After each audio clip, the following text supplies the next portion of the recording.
আসসালামু আলাইকুম এভরিওয়ান, আশা করি সবাই অনেক ভালো আছেন। যতক্ষণ মানুষের জীবন আছে ততক্ষণ ঝড়ঝাপটা থাকবেই। হাজারো ঝড়ঝাপটা পার করে জীবনকে আবার চালাতে হয়, এটাই মনে হয় জীবন। হাসি মাখা মুখের আড়ালে কেউ জানে না আসলে কার জীবনে কতটুকু ঝড়ঝাপটা বয়ে যাচ্ছে। কিছু কিছু অনুভূতি, কিছু কিছু সিচুয়েশনের পরে একটা অভিজ্ঞতা হয়েছে আমার। আমি অনেক বেশি চুপ থাকা শিখে গেছি। যদিও অন্যায় দেখলে আমি সবসময় প্রতিবাদ করার চেষ্টা করি, তবে বেশিরভাগ সময় কিছু কিছু পরিবেশ পরিস্থিতিতে আমি প্রচণ্ড চুপ থাকি। আমি কখনো অল্প জানা মানুষ আর মূর্খের সাথে তর্কে যাই না, কারণ এদেরকে যতই বোঝাবো ততই বেশি সময় নষ্ট।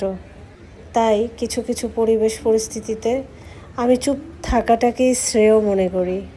যারা চুপ থাকাকে দুর্বলতা মনে করে তারা আসলে বোকা। আর যারা খুব বেশি চুপচাপ থাকে, যে কোনো ঝামেলা, ঝগড়াঝাটি, অশান্তি এগুলো অ্যাভয়েড করে, দেখবেন তারা কিন্তু খুব ভালো থাকে।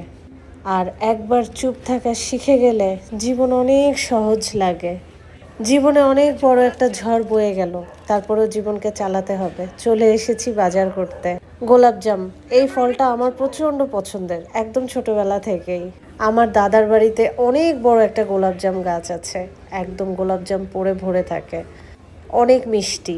অনেক বছর পর যেহেতু ঢাকায় গোলাপজাম দেখলাম, তাই আর দেরি না করে নিয়ে নিলাম। আমি আবার পন্সের ভক্ত, পন্সের ফেস ওয়াশটার ভক্ত, পন্সের ক্রিমের ভক্ত, পন্সের সব কিছুর ভক্ত। একটা ফেস ওয়াশও নিয়ে নিলাম। আর কিছুদিন পরপর কিন্তু দাঁত ব্রাশের জন্য ব্রাশ চেঞ্জ করা উচিত, তাই এই তো সুন্দর একটা সেন্সোডাইনের ব্রাশও নিয়ে নিলাম। একটা টুথব্রাশ দিয়ে বছরের পর বছর দাঁত ব্রাশ করা ঠিক না। ওয়েদার প্রচণ্ড ঠান্ডা, বৃষ্টিও হয়েছিল। এত আইসক্রিম খেতে ইচ্ছে করছিল, বাট কিছু করার নাই, এখন আইসক্রিম খেলে গলার 12টা বাজবে। টুকটাক অনেক বাজার করলাম আর ভিডিওটা আপনাদের সাথে শেয়ার করলাম। কেমন লাগলো অবশ্যই জানাবেন। দেখা হবে নেক্সট ভিডিওতে। আল্লাহ হাফেজ।